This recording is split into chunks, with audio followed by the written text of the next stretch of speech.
नमस्कार दोस्तों, मैं सतपाल वर्मा HSAS अपने YouTube चैनल HP टॉक्स में आपका स्वागत करता हूं। दोस्तों, 5 अगस्त 2021 को हरियाणा मंत्रिमंडल की बैठक में माननीय मुख्यमंत्री महोदय की अध्यक्षता में मीटिंग हुई थी, जिसमें कई एजेंडे जो प्रस्तावित किए गए थे उन पर मंजूरी दी गई थी। उनमें से एक एजेंडा था कि हरियाणा में ह्यूमन रिसोर्सेज डेवलपमेंट डिपार्टमेंट का गठन किया गया है। तो दोस्तों, हरियाणा में ह्यूमन रिसोर्स डेवलपमेंट डिपार्टमेंट वैसे तो उसी दिन बन गया था जिस दिन कैबिनेट की मंजूरी मिली थी, 5 अगस्त 2021 को, और इस बारे में भिन्न भिन्न न्यूज़पेपर में खबरें भी आई थी। अब ये एक खबर लगी है, आप देखिए अपनी स्क्रीन पर, अभी कल ही लगी है कि सभी विभाग होंगे मानव संसाधन विभाग के अधीन, अर्थात ह्यूमन रिसोर्स डेवलपमेंट डिपार्टमेंट के अधीन सभी विभाग होंगे। IAS HPS से लेकर चतुर्थ श्रेणी कर्मी आएंगे दायरे में इसके। और ये विभाग क्या करेगा? ये विभाग हरियाणा सरकार के अधीन जितने भी कर्मचारी हैं उनके सर्विस रूल्स, उनसे संबंधित जितने भी ट्रेनिंग प्रोग्राम इत्यादि होंगे, अब ये विभाग देखेगा। दोस्तों, उस वक्त 2021 में जब ये मंजूरी दी गई थी 5 अगस्त 2021 को, उस समय बताया गया था कि चंडीगढ़ के सेक्टर 17 स्थित नए सचिवालय में इसका दफ्तर बनाया गया है। और मानव संसाधन विभाग राज्य प्रशिक्षण नीति 2020 जो हरियाणा सरकार के द्वारा नीति बनाई जा चुकी है, उसके कार्यान्वयन को सुनिश्चित करेगा। इसमें राज्य के सभी कर्मचारियों को, ग्रुप ABCD सभी कर्मचारियों को इस नीति के तहत, नीति 2020 के तहत, ट्रेनिंग नीति 2020 के तहत ट्रेनिंग दी जाएगी, ताकि कार्यालयों में बढ़िया काम हो सके, गुणवत्ता में बढ़ोतरी हो, कर्मचारियों में कौशल आए और गुड गवर्नेंस हो। ये सरकार की इच्छा रही है इस विभाग को बनाने के लिए। मौजूदा विभागों के पुनर्गठन या नए विभाग बनाने की यदि कोई ज़रूरत पड़े तो वो भी ह्यूमन रिसोर्स डिपार्टमेंट सरकार को ही सिफारिश करेगा और कोई नहीं करेगा। और प्रदेश के मुख्य सचिव के अधीन ही आएगा विभाग। मुख्य सचिव महोदय ने 16 फरवरी को नए सचिवालय के अंदर सेक्टर 17 में दौरा किया और वहाँ पर अधिकारियों के साथ अहम मुद्दों पर बैठक भी की। और प्रदेश में मौजूदा विभागों के पुनर्गठन या नए विभाग बनाने को लेकर भी ह्यूमन रिसोर्स डिपार्टमेंट सरकार को सिफारिश करेगा। इसके अलावा सामान्य प्रशासन के अधिकांश विषय अब इसी विभाग के अधीन आएंगे। इतना ही नहीं, गृह विभाग का भी कुछ हिस्सा इसके अधीन होगा। ये मैं जो अखबार में आई है खबर, ये मैं आपको स्क्रीन पे दिखा रहा हूँ, आपने पढ़ी भी होगी, आप देखिए इस खबर को।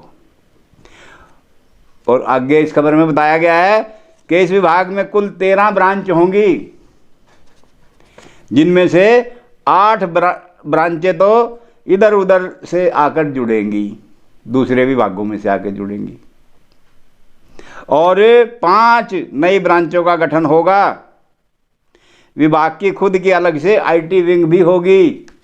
अब ये 5 ब्रांच जो हैं वो कौन सी हैं वो देखिए आप। और यह विभाग निर्धारित मानकों और मानदंडों, जिनमें भर्ती, सेवा शर्तों के विनिमय, स्थानांतरण, ट्रांसफर,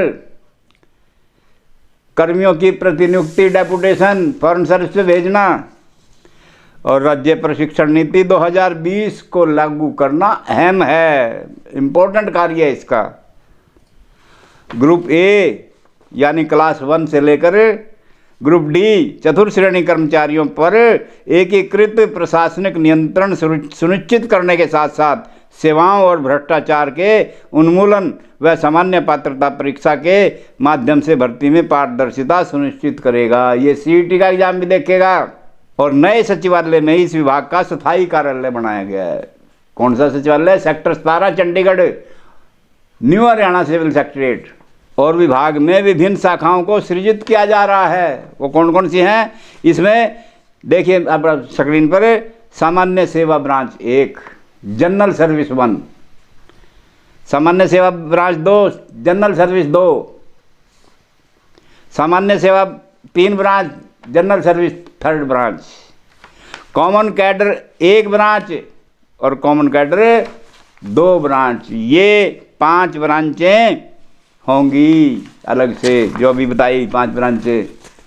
दोस्तों मैंने एक वीडियो दिया था जिसमें आपको बताया था कि 2020 में मंजूरी मिल चुकी है कॉमन कैडर बनाने की, मंत्रिमंडल के द्वारा कैबिनेट में पास हो गया था मसौदा। मैंने वीडियो के माध्यम से आपको सूचित भी किया था। वही है ये कॉमन कैडर। अब ये विभाग देखेगा इन सब बातों को, समय लगेगा इनमें। ऐसा नहीं है कि तुरंत हो जाएगा सारा काम। डाटा इकट्ठा किया जाएगा विभागों से, क्योंकि इस विभाग का अपना आईटी विंग भी बनेगा। वो देखेगा सारा डाटा, इकट्ठा करेगा सारा डाटा। तो दोस्तों ये खबर बड़ी अहम थी और आगे बताया गया इसके काम क्या क्या होंगे इस विभाग के। देखिए आप अपनी स्क्रीन पर, सभी सरकारी पदों की सेवा शर्तों का विनियमन, HRMS का कार्य भी ये देखेगा। आप करवा रहे हो ना HRMS का कार्य, सर्विस बुकों में एंट्री करवा रहे हो, बायोडाटा कर्मचारियों का दे रहे हो, वो HRMS। HPSC, HSC, दोनों कमीशनों का, पब्लिक सर्विस कमीशन है और स्टाफ सिलेक्शन कमीशन। और सीईटी के संबंध में नीति जो भी बनेगी, कॉमन एंट्रेंस टेस्ट की, और प्रशिक्षण नीतियां, ट्रेनिंग की नीतियां, ट्रेनिंग होगी सभी कर्मचारियों की। ऐसा नहीं है, क्योंकि कार्य में गुणवत्ता लानी है, ई गवर्नेंस को बढ़ावा देना है, सुधार करना है। सरकारी कर्मचारियों का राज्य स्तरीय प्रशिक्षण होगा, स्टेट लेवल पर ट्रेनिंग होगी। और प्रशिक्षण संस्थान बनाए जाएंगे ट्रेनिंग के लिए। अब ट्रेनिंग देने के लिए सेंटर भी तो बनेंगे ना, ऑर्गेनाइजेशन बनेंगे उनके। हालांकि वर्तमान में हिप्पा नाम की एक संस्था है, अकाउंट की ट्रेनिंग देती है, ATI, जो पंचकुला में सेक्टर 5 में ऑफिस है जिसका, गुड़गांव में हिप्पा है, वो ट्रेनिंग दे रहे हैं। लेकिन और संस्थान बनाए जाएंगे। अस्थायी और संविदात्मक सेवाओं के संबंध में नीतियां बनाई जाएंगी। ऑनलाइन स्थानांतरण नीतियां, सभी विभागों में ऑनलाइन ट्रांसफर शुरू हो गया ना, जहां पे 50 से ज़्यादा कर्मचारी हैं, पता ही आपको। अनुग्रह नीति, सेवा नियम, सार्वजनिक सेवाओं की प्रामाणिकता को बनाए रखने के लिए नीतियां। और भ्रष्टाचार उन्मूलन, एरेडिकेशन ऑफ करप्शन, भ्रष्टाचार जड़ मूल से विनाश करना भ्रष्टाचार का। अक्षमता और भ्रष्टाचार के आधार पर कर्मचारियों का निष्कासन, बहुत बड़ी बात है, ये ध्यान रखना कि जो अक्षम हो जाएंगे और भ्रष्टाचार, अक्षम का मतलब काम ना करने के, इनकैपेसिटेटेड, मेडिकली नहीं, वैसे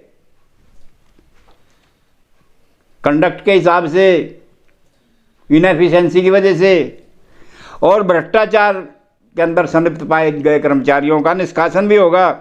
और समय समय पर विभागों का पुनर्गठन करना मानव संसाधन विभाग का कार्यक्षेत्र होगा। दोस्तों ये बहुत ही इंपॉर्टेंट विभाग बना है, बहुत ही सुधारीकरण होगा, समय लगेगा इसमें देखना। तो इसलिए ये सूचना मैंने आपको देनी थी। इन्हीं शब्दों के साथ दोस्तों मेरे वीडियो को लाइक और शेयर अवश्य करें। जो मेरे चैनल से अभी जुड़े हैं वो मेरे चैनल को बेल आइकन बटन दबा करके सब्सक्राइब करें। दोस्तों इन्हीं शब्दों के साथ नमस्कार।